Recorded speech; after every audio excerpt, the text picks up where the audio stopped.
Pull up a chair and buckle up. It's the Original Strength BodCast. Hey guys, thanks so much for tuning in to this week's edition of the Original Strength Podcast. I am Tim. I'll be your host and guest today. And today we're going to be discussing fear.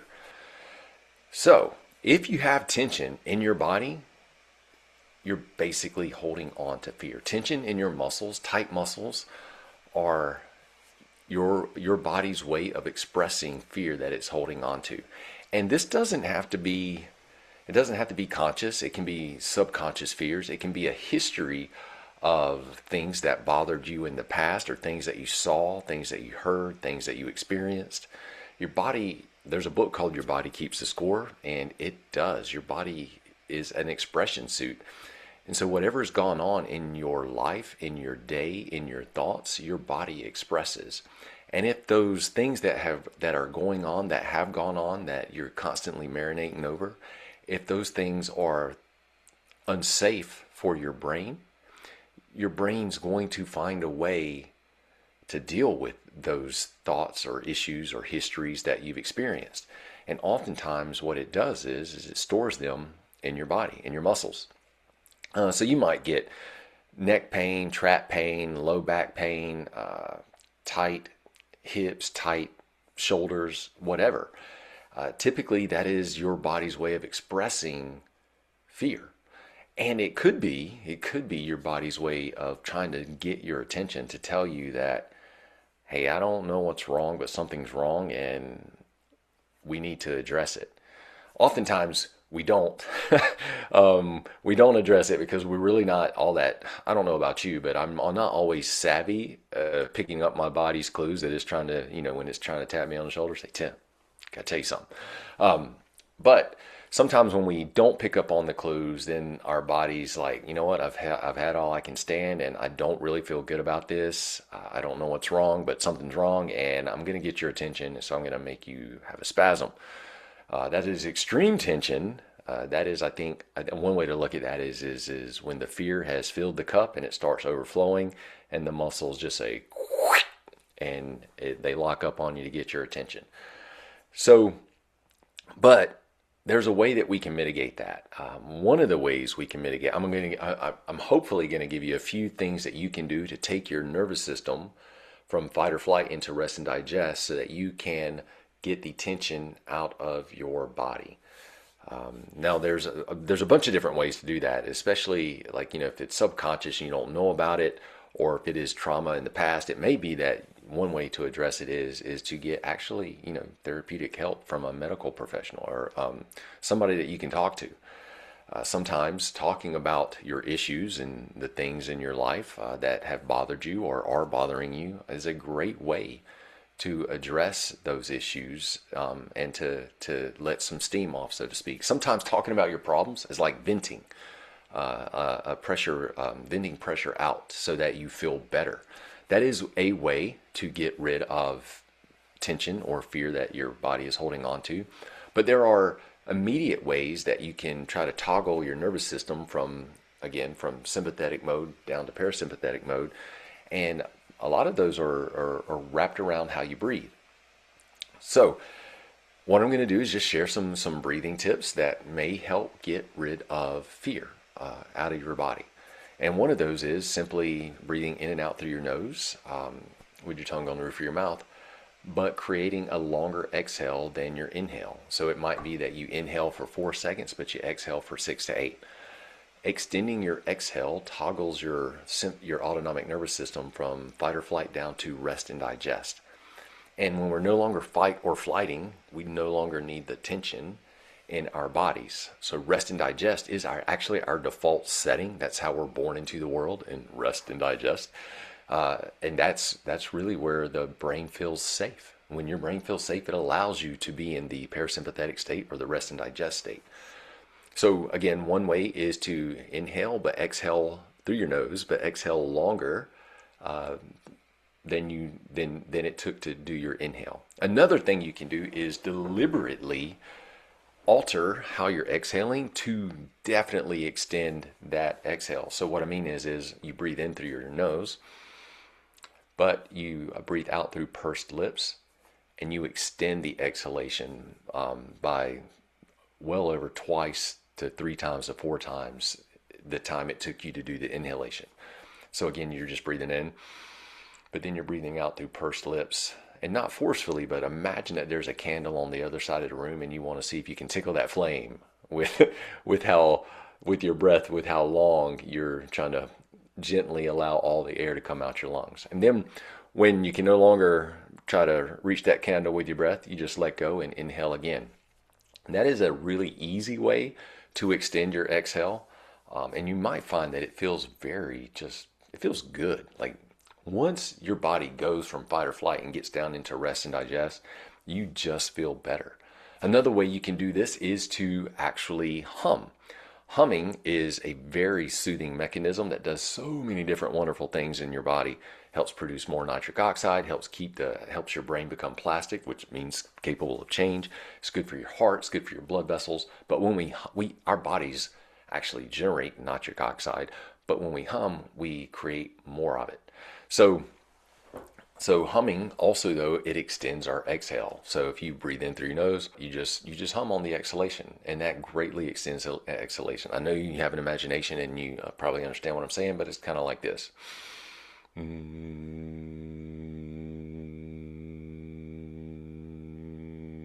Anyway, if you just let the hum continue as far as it'll go, and then you just let go, you will receive a huge breath of air. It'll just rush back into you. It'll refill you, replenish you, and then you can just hum again. Now, you don't have to hum like that until all the hum is gone. If you want to, and you really want to kick your nervous system over, you may find that humming a song can be very soothing to your nervous system, and it can greatly help your brain feel safe, or much safer, and get you out of fight or flight into rest and digest. Now, there's another thing you can do, and it's called sighing. You probably always heard this, a sigh of relief. When you sigh, you are literally letting tension out of your body. And so when you actually sigh, you can actually look for tension in your body too, and just let go. And you'll just feel your muscles melt. So a sigh of relief is a real thing. And you can breathe in through your nose. And just let that tension out. Anyway, these are just a few. There are so many more things you can do with your breath to get you out of fight or flight into rest and digest. These are just a few things that you can do to help your brain feel safe and to get tension out of your muscles. Now, again, if you have tension in your muscles because of trauma or memories that your brain is just really holding on to that it doesn't feel safe about, again, that may need more than just breathing, but it could be that breathing is still very, very useful for that, and also moving. Sometimes if you just take a nice long walk or a brisk walk, like you walk like you're late for something important, sometimes that really helps the brain feel safe, and it helps get tension out of your muscles, which also helps clear your thoughts and your mind and your emotions. It helps regulate your entire nervous system. Movement is always, always, always going to be good medicine, no matter what you're going through. All right, so that's it. Oh, there's one more thing that you can do. Again, like I said, sometimes the brain just doesn't feel safe, and that's why it expresses the tension in your muscles. So the other thing you can do is to actually take over the programming of your brain, and tell it that you're safe. And what I mean by that is use your words and your thoughts intentionally to tell your brain you're safe. And it could be something as ridiculously simple as, I am safe. I feel good. I am safe. There's nothing wrong. I am safe. I can do this. I am safe. I am strong. Whatever it is that you need to say to your brain, that whatever it is that you need your brain to hear, if you purposefully engage in that, I know it sounds nuts, but you can test this out for yourself. It matters. You can program your brain and get your brain from one state into another state, because your brain doesn't know the difference between the information that is taken in. So whether it's imaginary fear or real, something real, your brain doesn't care, doesn't know. it's going to respond in the exact same way. So you can take advantage of that though, and you can plant the information into your brain that you want it to know, and the information that you want to experience and to have. And so again, it can be as simple as repeating over and over again, I am safe, or I am loved. I am loved, I am safe, I feel good. And what if you combine that with movement? You go for a walk and you marinate on the notion that I am safe, I am loved, I feel good. You will literally move out and think out with your thoughts, get tension out of your body. So those are just some ideas that you can do to get yourself out of fight or flight into rest and digest, to allow your body to let go of fear.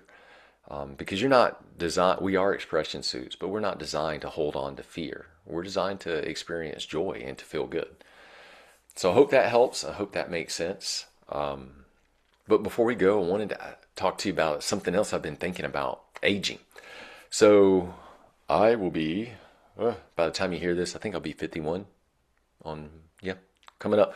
So I was thinking about aging, and a lot of people think the symptoms of growing old is because we're just getting older. But what if aging was a result of losing our body? Now, what I mean by that is what if we weren't using our body, so we were losing our body? Like, if you don't use it, you lose it. What if aging was simply neglect? Not living in our design, not moving, not initiating, engaging, not even thinking. Like what if aging was just like totally neglecting all the wonderful things we're designed to do physically, mentally, and emotionally, but we just didn't do it because we didn't have to, or because not because we're lazy, but just because we're so distracted with the new world in the state of doing things. You don't have to do a lot of manual labor, you don't have to go outside, you don't have to leave air conditioning, you don't have to leave the heat, whatever it is. Like, we get so comfortable not having to do anything that we've neglected our design, and that we just age, or what we would call aging, is just a result of losing ourselves because we're not using ourselves. I don't know. That's just my thought of the day that I had this morning, or maybe it was last night. I don't really remember. But I thought it was an interesting notion. All right, guys, that's it for this week. I am Tim with Original Strength. Thanks so much for listening to the Original Strength podcast. Hope you have a great week. Thanks for listening. Now get outside and play.